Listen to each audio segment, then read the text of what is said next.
Telah terhubung dengan narasumber melalui sambungan Zoom, pakar hukum pidana Universitas Indonesia, Hudri Sitompul. Selamat pagi Pak Hudri. Pak Hudri, Selamat pagi. Ya, baik selamat ini pagi. sudah sidang lanjutan dari PK 6 terpidana kasus kematian Vina dan Eki. Tadi sempat rekan kami di lapangan mewawancara salah satu kuasa hukum, di mana kuasa hukum ini masih tetap yakin jika kasus kematian Vina dan Eki ini memang adalah murni kecelakaan lalu lintas, bukan pembunuhan. Jika Anda memang juga mengikuti jalannya sidang PK sejak minggu lalu, apa tanggapan Anda melihat keyakinan dari kuasa hukum terpidana? Ya, saya kira wajar ya kalau penasihat hukumnya yakin. Kalau tidak yakin ya tentu dia tidak mengajukan Hmm. PK, ya kan. Tentu keyakinan itu kan harus ada dasarnya. Ya. Jadi dari data atau bahan yang diajukan ke permohonan PK itu, menurut penasihat hukum itu sudah cukup membuktikan bahwa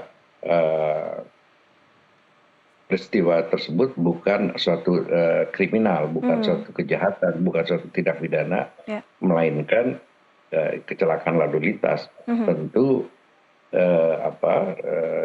keyakinan itu, saya yakin itu adalah mengenai datanya ya. Jadi saya kira data yang diajukan mungkin juga nanti diperkuat oleh ahli gitu ya. Ya. Ahli mengenai forensik gitu, misalnya dokter forensik, bahwa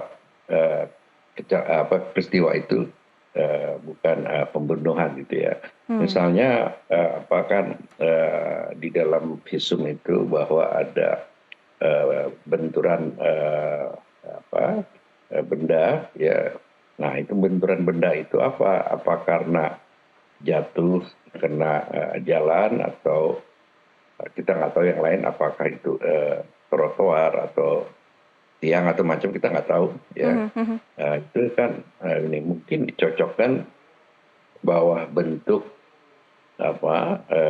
benturannya itu ya itu bukan berupa misalnya senjata atau katakan misalnya potongan besi atau potongan kayu, itu nggak tahu ya. Itu jadi nanti ahli forensik itulah yang akan menjelaskan ya bahwa itu bukan karena pemukulan, karena juga ahli forensik itu akan bisa memberikan keterangannya bahwa kalau berupa pemukulan mungkin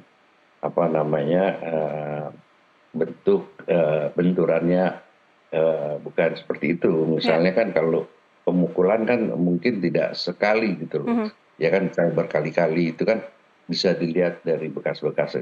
Jadi saya kira itu mungkin ya, yang saya juga tidak tahu apakah memang itu menjadikan keyakinan penasihat hukum. Baik, Pak Hudri, kalau juga melihat dari keterangan 6 terpidana yang sudah kita dengarkan di sidang dalam beberapa hari di pekan lalu begitu, di mana nampak keterangan 6 terpidana di sidang di 2016 seperti diabaikan dan baru dibuka secara terang benderang di sidang PK sepekan ini.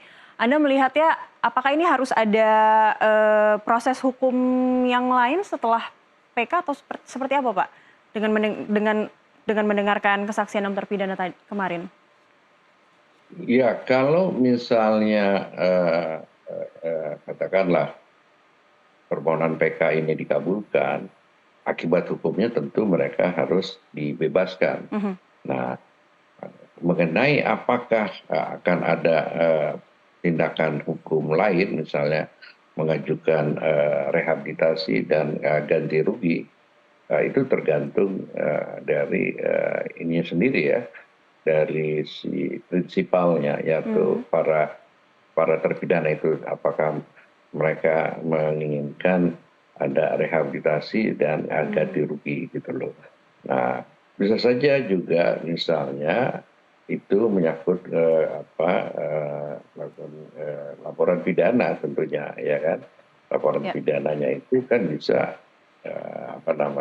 ya kita nggak tahu apakah itu nanti bisa dibuktikan ada penyiksaan atau apa gitu, atau menuntut bahwa mereka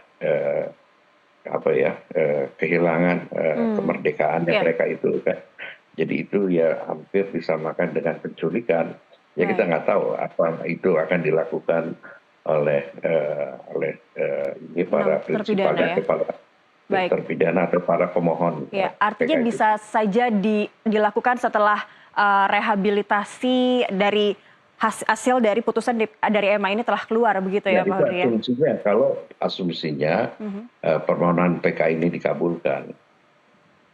Baik, jika permohonan PK dikabulkan. Bagaimana dengan keterangan 6 terpidana yang menyatakan bahwa mereka mendapatkan begitu banyak penyiksaan dari oknum penyidik di awal proses kasus ini? Apakah itu juga bisa mereka di saat putusan MA sudah keluar, apakah bisa ada proses hukum atau persidangan lanjutan untuk itu?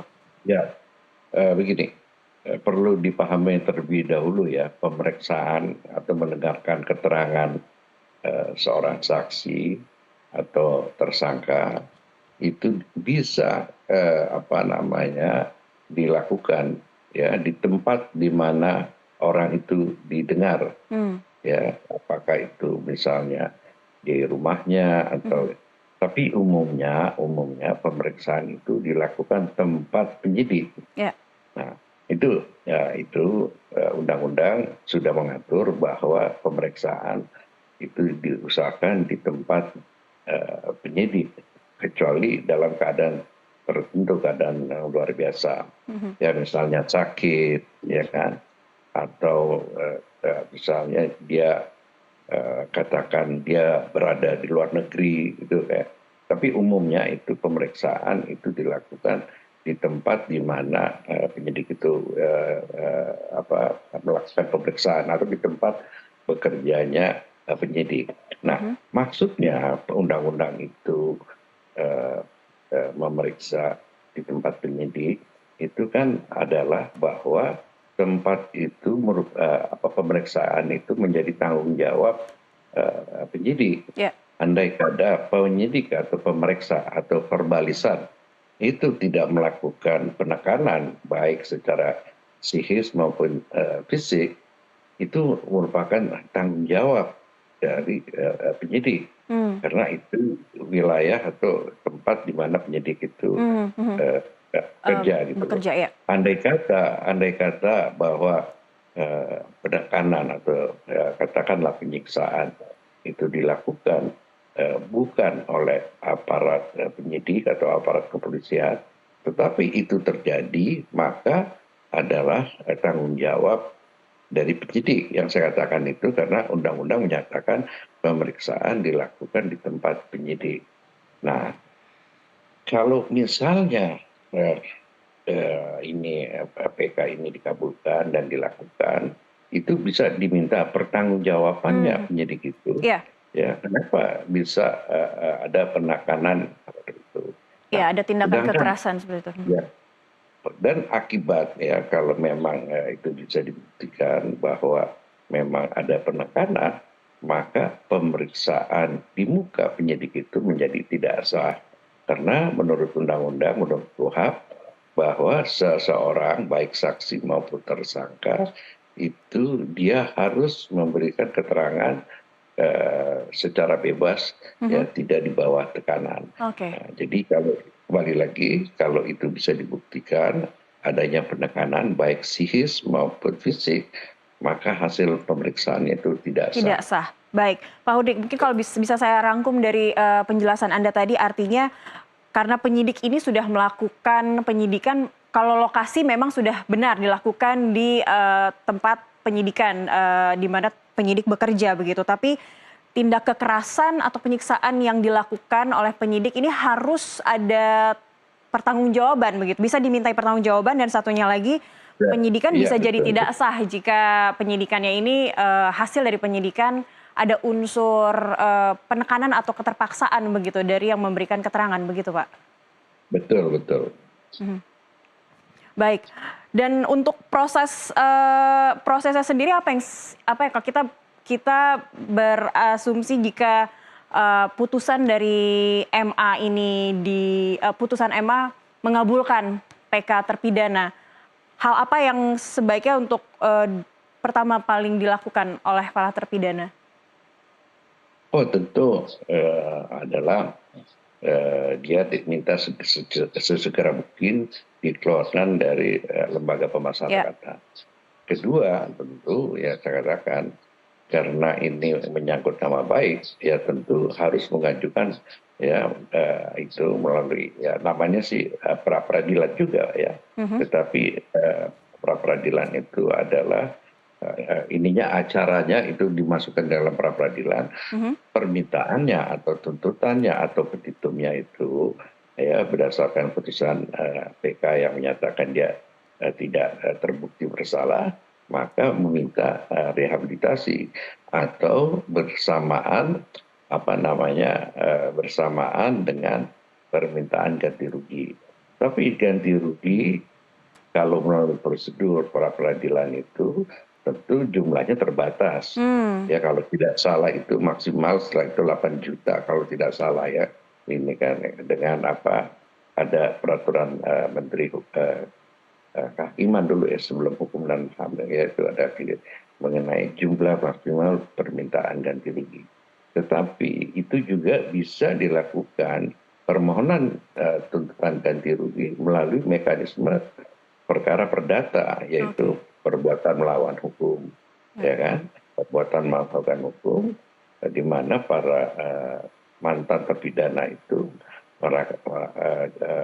menderita kerugian secara moral maupun secara material. Itu bisa dilakukan melalui mekanisme gugatan perdata. Enggak, tadi pra peradilan itu kan satu itu untuk permohonan rehabilitasi. Sedangkan perdata itu hanya khusus untuk meminta ganti rugi akibat perbuatan orang tidak bersalah tapi dihukum, yaitu tuntutannya bisa minta ganti rugi secara immaterial atau moral maupun secara material atau dengan uang gitu ya. Baik. Bisa dilakukan mekanisme tersendiri melalui gugatan perdata. Baik. Artinya masih panjang pula begitu ya jalan dari para terpidana ini jika nanti hasil dari putusan MA mengabulkan PK mereka dan statusnya mereka berubah menjadi mantan terpidana ya? Ya, panjang memang ya. Ya itulah suatu proses yang harus diadili untuk mendapatkan keadilan itu harus melalui proses yang panjang. Ya tapi kita mengingat harus ada azas cepat, sederhana dan murah. Kita harapkan semua proses persidangan itu berlangsung dengan waktu yang tidak lama gitu ya. Karena proses dengan acara cepat itu relatif ya kan. Tidak mungkin seminggu, 2 minggu ya kan. Ya paling lama itu 1 bulan gitu loh ya, 1 bulan saya kira. Karena kan pembuktiannya sudah terbukti ya, melalui pemeriksaan di permohonan PK gitu. Jadi di dalam perkara pra peradilan untuk meminta rehabilitasi dan ganti rugi mestinya itu tidak berlangsung secara lama gitu. Karena bukti-buktinya sudah sangat kuat sekali. Baik, Pak Hudri, hari ini juga tidak hanya menghadirkan 9 saksi fakta, tapi juga ada ahli begitu ya, ahli dari penyidik dan penyelidikan Komjen Pol Purnawirawan Susno Duaji. Anda melihat korelasi antara keterangan ahli nanti dengan keterangan saksi, seperti apa biasanya ini bisa saling menguatkan atau mendukung, Pak? Keterangan saksi fakta itu kan ingin menjelaskan bahwa apa sih peristiwa yang sebenarnya terjadi yang dialami oleh mereka ya, bahwa prosedur yang seharusnya diikuti menurut peraturan atau undang-undang atau KUHP, yaitu misalnya harus melalui pemeriksaan pemanggilan ya kan, harus ada surat pemanggilan dan seterusnya. ya kan, surat pemanggilan itu harus didasarkan laporan polisi, Hmm. barulah dikeluarkan surat perintah penyidikan terus sprindik, baru ada pemanggilan saksi. Jadi pemanggilan saksi itu tidak bisa langsung, Ya. ya, kecuali kasus tertangkap tangan.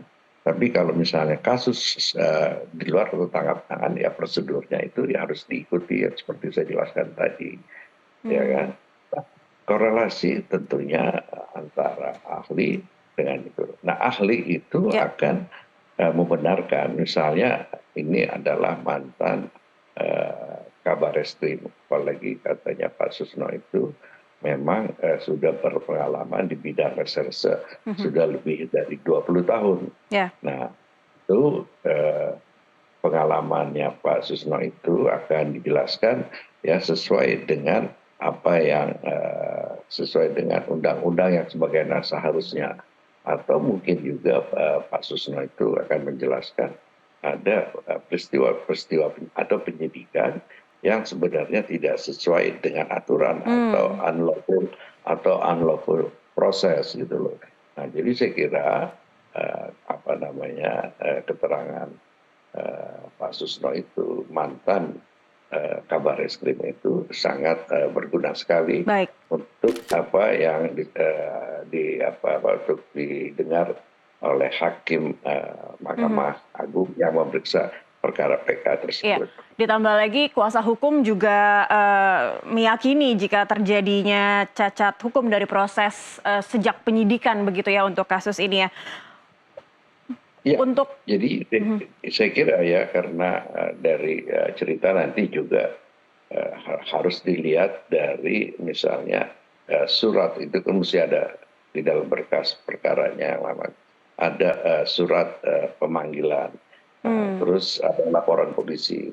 Tapi kalau mendengar keterangan para pemohon atau terpidana ini, mereka itu kan tidak melalui proses sebagaimana yang saya jelaskan Yang tadi itu, seharusnya, iya. bahkan langsung itu Pak Rudiana itu ya membawa setelah menemui para terpidana itu ya Mhm. eh, atas dasar informasi dari saksi Dede, maka orang-orang atau 6 terpidana atau yang lain itu Mhm. ya Mhm. lebih dari 6 orang itu langsung dibawa ke kantor Polres ya, Iya, Polres Polresta Cirebon. Cirebon Kota, Iya. ya kan. Nah, ini apa namanya akan dijelaskan nanti. Oh betul, jadi yang mereka alami ya tidak ada surat pemanggilan dan tidak ada surat apa namanya perintah penyidikan pada waktu mereka diterima.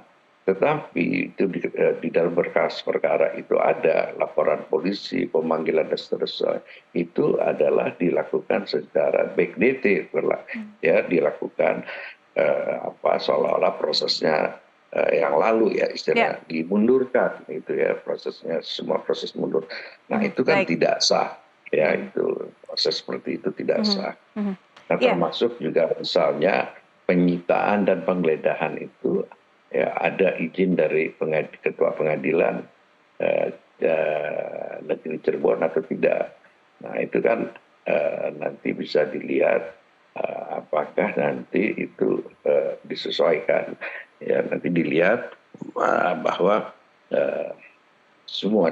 Jadi nanti penasihat hukum itu akan menjelaskan bahwa prosesnya itu dilakukan secara backdated, dibuat mundur Hmm. semua Mhm. Mhm. dokumen itu. Mhm. Baik, Pak Hudri, Anda melihatnya bobot pembuktian antara ahli dan juga saksi fakta ini akan seperti apa juga untuk para terpidana?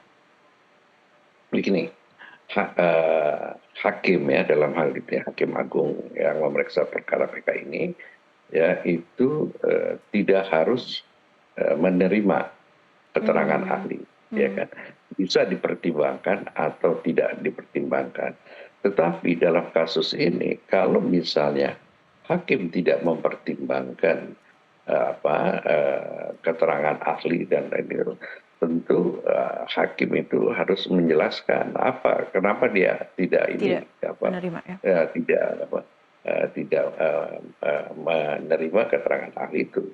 Walaupun secara prinsip atau secara aturan hakim itu tidak terikat dengan keterangan ahli. Yang terikat itu adalah mengenai apa namanya keterangan saksi atau surat ya dalam bentuk Baik. dokumen ya.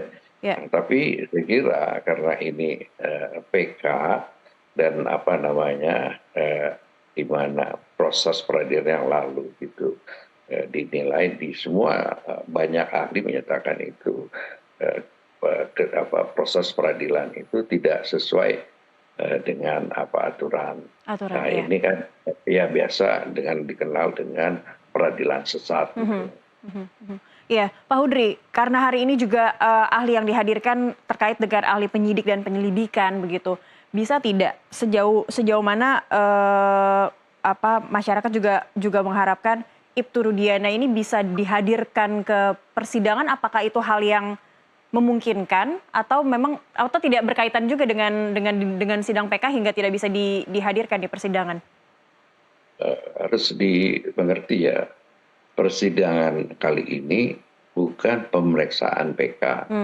Ini adalah pemeriksaan, bukan pembuktian, adalah pemeriksaan apakah syarat-syarat yang diatur atau yang dipersyaratkan KUHP ya mengenai PK itu sudah dipenuhi atau tidak dipenuhi.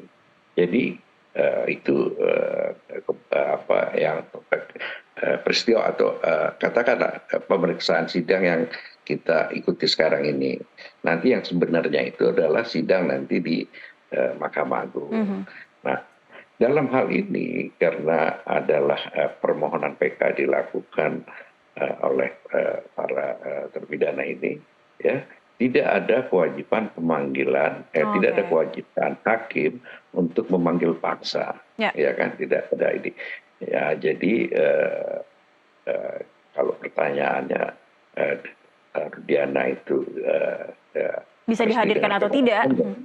Ya itu bergantung kepada penasihat hukum yang mengajukan. Tapi kan hal ini tidak mungkin karena PK ini pada hakikatnya itu kan bertentangan dengan apa yang dijelaskan oleh Rudiana. Tidak mungkin Rudiana itu akan secara sukarela menjadi saksi dan memberikan keterangan secara sukarela. Saya kira itu tidak mungkin bisa terjadi.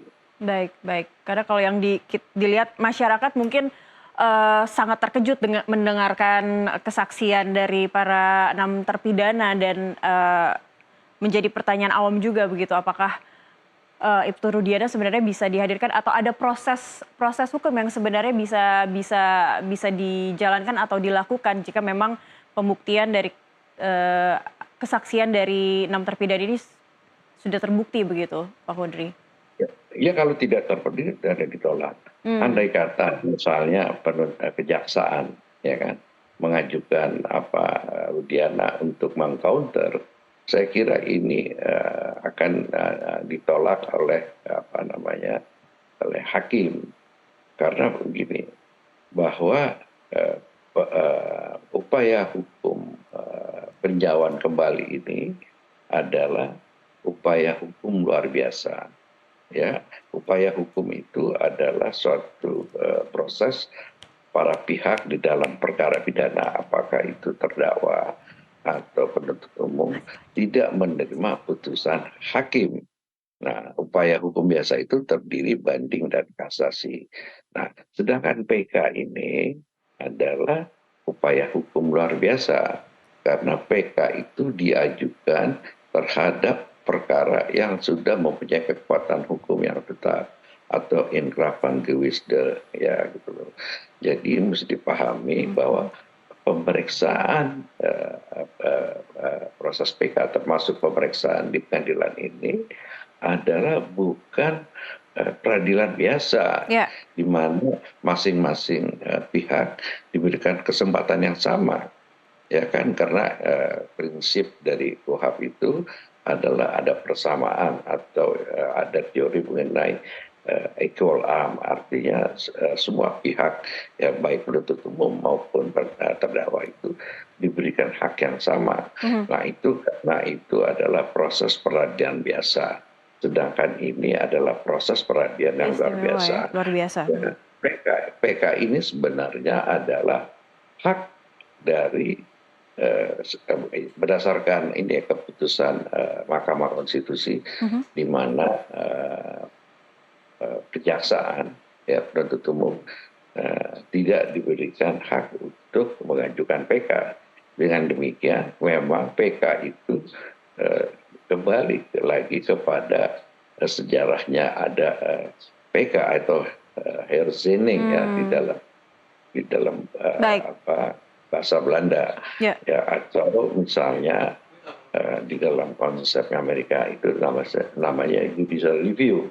Ini adalah semata-mata haknya si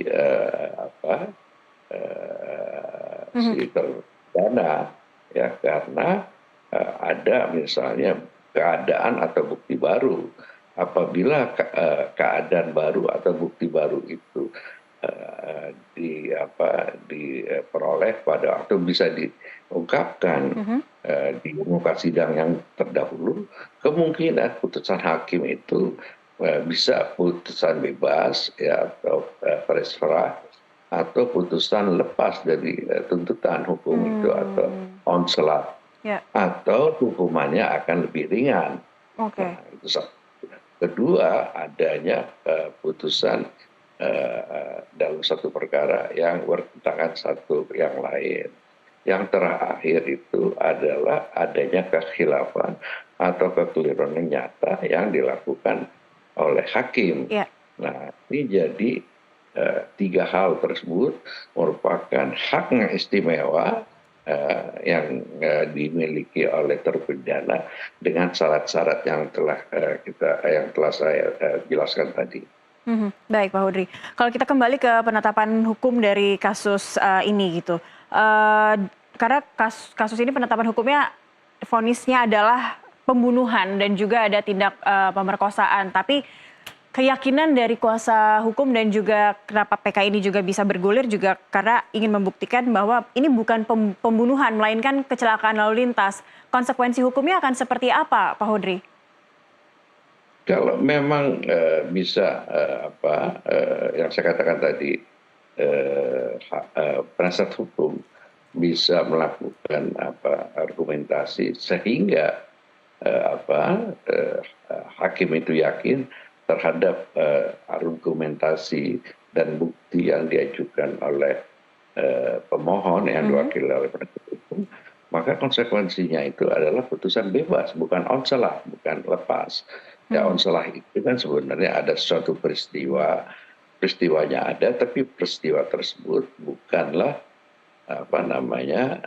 suatu tindak pidana. Sedangkan putusan bebas itu adalah, ya, walaupun sudah bukti yang cukup, tetapi buktinya itu tidak bisa meyakinkan memenuhi unsur-unsur pasal 340, gitu, ya. Jadi ini adalah karena artinya perbuatan itu sudah terbukti memang bukan tindak pidana. Atau kalau misalnya itu namanya bebas murni.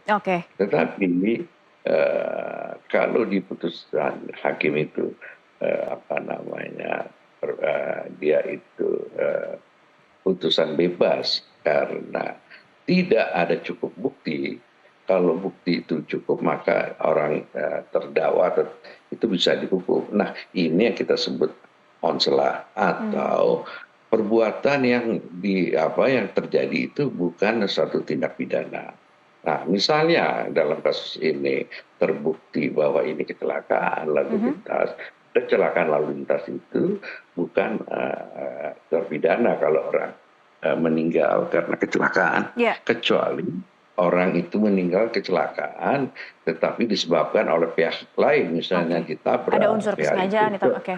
Ya, itu lain lagi ceritanya. Tapi ini kan adalah sebenarnya karena kecelakaan, Ya. apakah itu karena kurang hati-hati atau apa gitu, sehingga dia jatuh sehingga mengakibatkan meninggal. Ya. Nah, jadi ini apa namanya dianggap bukan suatu peristiwa pidana. Pidana. Jadi ini termasuk nanti putusannya itu adalah onslaught. Oke. Baik. Ya, Anda sendiri melihat jalannya sidang PK dengan sejumlah kesaksian yang telah diberikan dari pihak pemohon atau terpidana seperti apa? Apakah optimis juga melihatnya dari sisi mengamati sidang begitu ya Pak Hudri ya, bukan juga dari pakar hukum pidana. Apakah optimis memori PK terpidana ini bisa dikabulkan? Perlu dijelaskan kemungkinan saya akan dijadikan saksi ahli. Baik.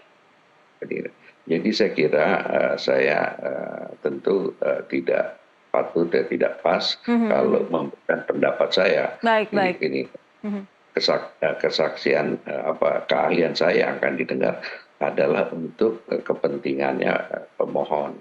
Jadi saya kira mungkin secara subjektif akan saya katakan bahwa itu terbukti. Ya, tetapi kan saya katakan lagi, semestinya saya tidak bisa memberikan pendapat mengenai hal tersebut kan karena nanti saya akan dijadikan ahli. Ya. Ya, seberapa penting Anda melihat juga keterkaitan atau kesinambungan antara saksi yang satu dengan saksi yang lain dalam hal para saksi fakta ini yang dihadirkan ada 9 dan barang bukti yang juga akan dihadirkan khususnya hari ini direncanakan akan menghadirkan barang bukti ponsel yang mendokumentasikan lokasi kejadian begitu. Yang sejauh yang saya ikuti bahwa keterangan para kesaksian para pemohon ini ya itu tidak ada yang bertentangan satu yang lain. Itu keterangan mereka itu kan lepas karena mereka itu kan sebenarnya tidak ada yang tidak kenal, bahkan ya tiba-tiba bisa langsung dijadikan tersangka. Tetapi ada persamaan di antara mereka itu bahwa pertama-tama mereka waktu diperiksa ya tidak sesuai dengan prosedur yang sebenarnya seperti saya katakan tadi. Kedua, mereka tidak didampingi penasihat hukum. Padahal menurut KUHP apabila ada seorang tersangka ya disangkakan dengan pasal tindak pidana yang ancamannya hukumannya lebih dari 5 tahun atau lebih lagi bahwa ancaman hukumannya itu bisa hukuman mati atau hukuman pidana penjara yang bisa seumur hidup, maka menurut KUHP itu si tersangka terdakwa itu wajib didampingi oleh penasihat hukum dari mulai semua tingkatan, mulai penyidikan, penuntutan, pemeriksaan. Bahkan dari saat mereka diambil oleh pihak kepolisian begitu ya, harusnya sudah didampingi oleh kuasa hukum ya Pak? Jadi dalam kasus ini ya, wajib didampingi penasihat hukum di semua tingkatan pemeriksaan, ya baik di pemeriksaan di penyidik, di depan penuntut umum kalau ada, maupun di muka sidang itu wajib didampingi.